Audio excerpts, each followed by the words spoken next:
Hello students. So today we are going to learn part 4 from the topic Kingdom Animalia. So in this lecture we learn phylum 10th phylum Hemichordata, and before that we have completed total 9 phylum. Okay. So 10th phylum is Hemichordata. Hemi and chordata हे जे दोन word आहेत त्या दोन वर्डपासून हे जे काही phylum आहे त्याचं नेमिंग झालेलं आहे. हेमी मीन्स हाफ, कॉर्डेटा म्हणजे रॉड. तर जे काही कॉर्डेटा असतं किंवा पाठीला जो कण असतो आपला व्हर्टिब्रल कॉलम, तर ते जे काही रॉड असतं तर ते स्टार्टिंगला त्यांच्या ह्याच्यामध्ये बॉडीमध्ये दिसतं. जसं की आपण आधीच्या फायलममधले सगळे जे काही ॲनिमल्स बघितले त्यांच्यामध्ये व्हर्टिब्रल कॉलम प्रेझेंट नव्हता. ओके. पण आता इथून जे पुढे पाहणार आहोत आपण ॲनिमल्स त्यांच्यामध्ये आता इथून सुरुवात होईल की थोडे त्यांच्यामध्ये दिसणार आहे व्हर्टिब्रल कॉलम किंवा कॉर्डेट, आणि पुढे जाऊ तसं मग वेल डेव्हलप व्हर्टिब्रल कॉलम आपल्याला बघायला मिळेल. ओके. तर एक्झाम्पल आहे बॅलॅनोग्लॉसस अँड सॅकोग्लॉसस. तर इथे इमेज दाखवल्यात आपल्याला बॅलॅनोग्लॉसस आणि सॅकोग्लॉसस कशा पद्धतीचे असतात. Earlier this phylum was considered as subphylum of Chordata because buccal diverticulum was considered as notochord. तर आधी कसं होतं, हा हेमिकॉर्डेटा फायलम होता, पण आत्ता हा जो फायलम आहे त्याला एक सब फायलम कॉर्डेटा हा कन्सिडर केलं गेलं आहे. का तर जे बकल डायव्हर्टिक्युलम होतं तिथे जे काही एक स्ट्रक्चर होतं त्याला नोटोकॉर्ड असं म्हटलं गेलं आहे, आणि नोटोकॉर्ड हे कशाचे रिलेटेड आहे तर कॉर्डेट्सच्या रिलेटेड, म्हणून सब फायलम कॉर्डेटामध्ये त्यांना कन्सिडर केलं गेलं आहे. But now it is place as a separate phylum of non Chordata.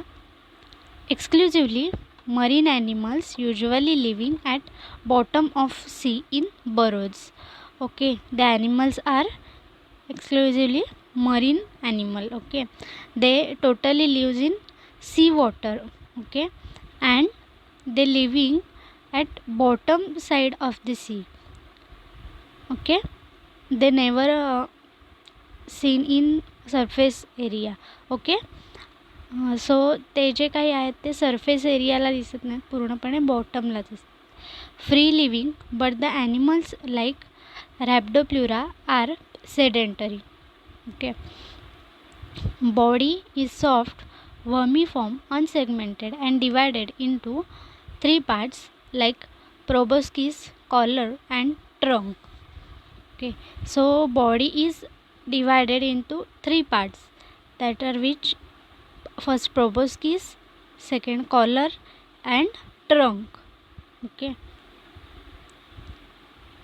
So here we can observe upper part is proboscis, middle part is collar and remaining part is what? Trunk. Okay. Buccal cavity gives rise to rod like buccal diverticulum which is considered as notochord in some scientists, by some scientists.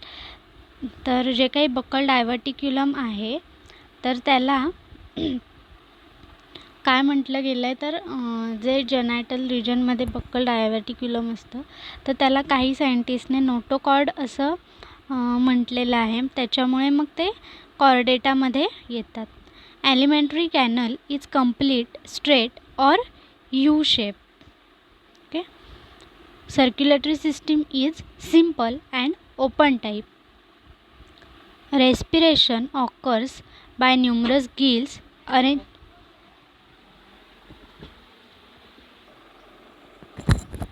arranged into longitudinal rows present in pharyngeal region.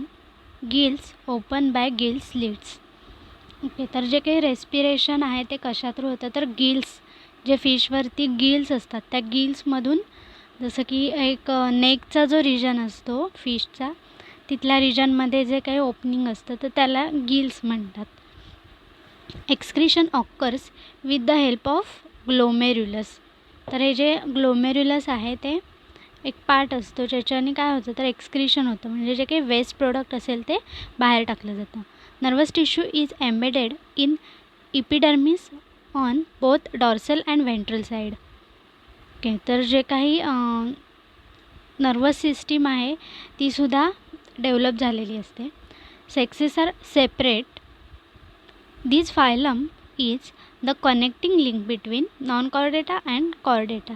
तर जे non Chordata होते म्हणजे आधीचे जे काही animals होते ज्यांच्यामध्ये व्हर्टिब्रल column present नव्हता ते, आणि पुढे असणारे कॉर्डेटा, तर ह्या दोघांच्या मधलं कनेक्टिंग लिंक ह्या फायलममधले ॲनिमल्स आहेत.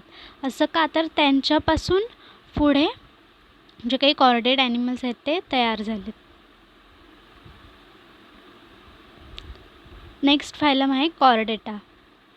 Chordates are characterized by presence of cartilaginous notochord at least in early embryonic life, presence of gill slits in pharyngeal region, presence of hollow dorsal nerve cord running throughout body and ventral heart. Okay, तर कॉर्डेटाचं main characteristic काय आहे तर cartilaginous notochord जो असतो तो present असतो embryonic स्टेजला.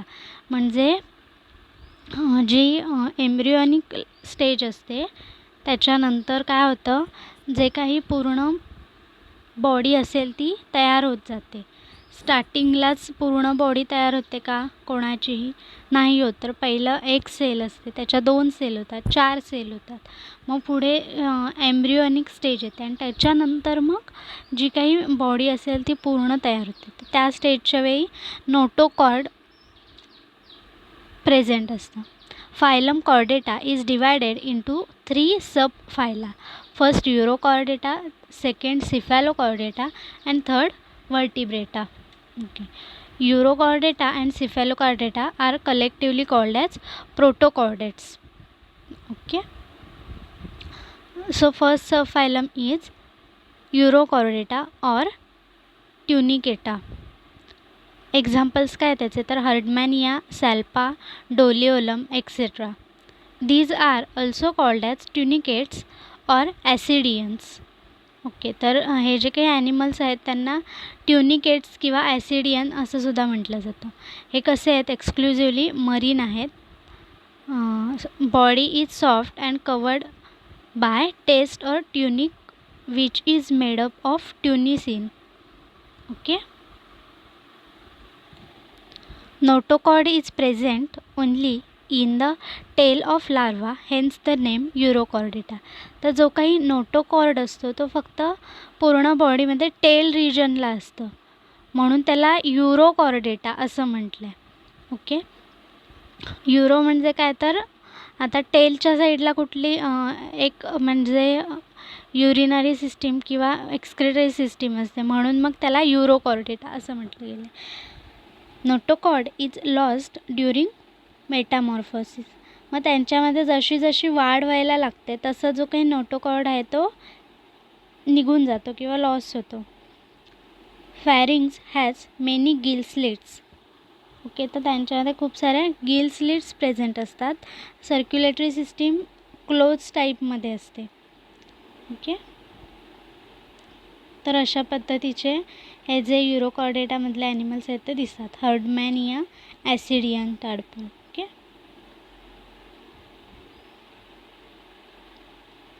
Second सब phylum आहे सिफॅलोकॉर्डेटा. जसं युरोकॉर्डेटामध्ये काय होतं तर लास्ट रिजन टेल रिजन होता, तर सिफॅलोकॉर्डेटा म्हणजे काय, सिफॅलो म्हणजे काय तर फॉर हेड. तर हेड रिजनकडे जे काही नोटोकॉर्ड आहे ते प्रेझेंट असतं. For example Branchiostoma. Exclusively marine animals. These are also called as lancelet which are small fish like animals that rarely exceed 5 cm in length. Okay, तर हे जे काही ॲनिमल्स आहेत त्यांना लॅन्सलेट असं पण म्हटलं गेलं आहे आणि त्यांची साईज किती असते तर एकदम छोटी 5 सेंटीमीटरचे फिश असतात ते. Okay, lancelet partially live buried in soft marine sediments. तर हे जे आहेत ते कुठे राहतात, जे काही सेडिमेंट असतं सीस बॉटमला जे काही सॉईल सँड असते त्याच्यामध्ये बरीड करून राहतात, म्हणजे त्याच्या आतमध्ये खड्डा करून आत जाऊन राहतात सॉईलमध्ये. Notochord extend throughout the length of body and present throughout the life. तर जे काही नोटोकॉर्ड आहे ते पूर्ण बॉडीमध्ये प्रेझेंट असते आणि पूर्ण लाईफमध्ये असते प्रेझेंट. जसं की युरोकॉर्डेटामध्ये काय झालेलं, फक्त स्टार्टिंगला असते आणि जशी वाढ होत जाईल तसं ती रिमूव्ह होऊन जाते. Post anal tail is present. Circulatory system is close type and blood is without pigments. तर जे काही ब्लड असतं ते विदाऊट पिगमेंट असतं, त्याच्यामुळे त्या त्यांच्या ब्लडचा कलर रेड नसतो. ओके, तर अशा पद्धतीचे ॲनिमल्स असतात सिफॅलोकॉर्डेटामधले. ओके, तर जो नोटोकॉर्ड आपल्याला दिसतो तो बघा इथे डायग्राममध्ये दाखवलं तर तो पूर्ण बॉडीवरती प्रेझेंट आहे. थर्ड सब फायलम आहे व्हर्टिब्रेटा. In this chordate, notochord is replaced by cartilaginous or bony vertebral column. तर पहिल्या दोन सब फायलममध्ये काय होतं तर नोटोकॉर्ड प्रेझेंट होता. आता ह्या फायलममध्ये काय झालं आहे तर जे काही नोटोकॉर्ड आहे ते कशामध्ये कन्वर्ट झाले किंवा रिप्लेस केले तर व्हर्टिब्रल कॉलममध्ये रिप्लेस केले गेले. मग आता तिथे व्हर्टिब्रल कॉलम तयार झालेला आहे, जसं की पाठीचा कणा आपण म्हणतो त्याला. It is divided into two divisions. First is agnathostomata and second is gnathostomata. Okay, तर अग्नाथो आणि ग्नॅथोस्टोमाटा. तर अग्नाथो म्हणजे काय तर नो जॉज आणि ग्नॅथोस्टोमाटा म्हणजे जॉज प्रेझेंट. म्हणजे जे जॉ असतं म्हणजे माऊथ जे आहे ते जसं की आपल्या माऊथला असे लिप्स आहेत तसेच बऱ्याचशा ॲनिमल्सना असतात. तर काही जे फिश ज्यांना ते जॉज प्रेझेंट नाही आहेत ते जॉलेस आहेत म्हणून त्यांना अग्नॅथोस्टोमाटामध्ये टाकले. First division Agnathostomata. These include lowest or most primitive vertebrate which are without jaws. तर असे ॲनिमल जे की काही आहेत विदाऊट जॉ आहेत, त्यांच्यावरती जॉज प्रेझेंट नाही आहेत. इथे बघा आपल्याला दिसतं आहे तर असं माऊथ आहे का डायरेक्ट एक सर्कल आहे, त्यांच्यामध्ये माऊथ नसतं. They include only one class of living vertebrate. The class is Cyclostomata. Class Cyclostomata. आता सायक्लोस्टोमाटा का नाव पडलं आहे तर सायक्लोस म्हणजे सर्क्युलर आणि स्टोमा मीन्स माऊथ. तर त्यांचं माऊथ कसं आहे सर्क्युलर माऊथ आहे म्हणून सायक्लोस्टोमाटा. एक्झाम्पल काय आहे lamprey, hagfish, मिक्झिन. Okay, सायक्लोस्टोम्स R jawless and ईल लाईक ॲनिमल्स. जे ईल फिश असतात फिशसारखेच ईल जे असतात म्हणजे ते पाण्यात राहतात आणि ते कसे दिसतात थोडेफार तर जसा स्नेक दिसतो साप दिसतो तशा पद्धतीचे दिसतात. पण जे ईल असतात ते आपण अजिबात हातात पकडू शकत नाही, खूप फास्ट असतात आणि ते हातामध्ये राहतच नाहीत, एकदम पूर्ण फास्ट स्विम करून पळून जातात. Skin is soft smooth containing unicellular mucus gland but no scale. तर त्यांच्या बॉडीवरती स्केल्स प्रेझेंट नसतात आणि कशी असते स्किन तर एकदम स्मूथ स्किन असते. Median fins are present but pair fin are absent. तर यांच्यामध्ये एक फिन असतं जसं की आपल्याला इथे दिसतं. फिन म्हणजे काय तर पर ज्याच्यामुळे ते स्विमिंग करू शकतात. They are ectoparasite. They have sucking and circular mouth without jaw. तर ते कसे आहेत एक्टोपॅरासायटिक आहेत म्हणजे काय तर दुसऱ्या मोठे जे काही फिश असतील त्या फिशना जाऊन चिकटून राहतात आणि त्या फिशमधनं जे काही ब्लड वगैरे असेल ते सक करून खातात. त्याच्यामुळे त्यांची जी काही डायजेस्टिव्ह सिस्टीम असते ती वेल डेव्हलप झालेली नसते. Cranium and vertebral column made up of cartilage. Okay, तर जे काही व्हर्टिब्रल कॉलम आहे तो कार्टिलेज टिश्यूपासून बनलेला असतो. ओके, म्हणून या फिशना कार्टिलेजिनस फिश असं म्हटलं जातं. Respiration occur by 6 to 15 pairs of gill slits. तर जे काही गिल्स असतात, जसं की मी मगाशी म्हटलं, जे काही फिशच्या नेकचा रिजन असतो त्या नेक रिजनमध्ये छोटे छोटे ओपनिंग्ज असतात, तर त्या ओपनिंगना गिल्स म्हणतात. Heart is 2 chamber with 1 auricle and 1 ventricle. आपल्या ह्युमन बिंगचं हार्ट कसं असतं, 4 चेंबर असतं, 2 ऑरिकल अँड 2 व्हेंट्रिकल. पण हे जे आहेत त्यांचं कसं आहे, 2 चेंबर आहे. Fertilization is external. They are anadromous. That is, तर ॲनाड्रोमस म्हणजे काय असतं, तर ते मायग्रेट करतात. जेव्हा ते त्यांच्या पिल्लांना जन्म देणार असतात तेव्हा काय करतात, तर ते मरीन वॉटरमधून फ्रेश वॉटरकडे जातात. म्हणजे समुद्रातून ते रिव्हरकडे जातात, नदीमध्ये जातात आणि तिथे त्यांना काय करतात, तर जे काही त्यांचे यंग वन्स असतील त्यांना जन्म देतात किंवा जे काही एग्ज असतील ते ले करतात. आणि त्याच्यानंतर एग्ज ले करून झाल्यावरती ते जे काही मदर फिश असणार आहे ती लगेच तिथे तिची डेथ होते आणि जे काही एग्ज असतील त्याच्यातनं जे काही पिल्लं बाहेर येतील ते काय होतं, नंतर त्यांची वाढ झाल्यावरती ते परत सी वॉटरमध्ये येऊन राहतात. ओके, तर इथे आपण अग्नॅथोस्टोमाटा ही डिव्हिजन बघितली आणि नेक्स्ट लेक्चरला आपण बघणार आहोत ग्नॅथोस्टोमाटा. तर अग्नॅथोस्टोमाटामध्ये एकच क्लास होता, सायक्लोस्टोमाटा. Okay, thank you.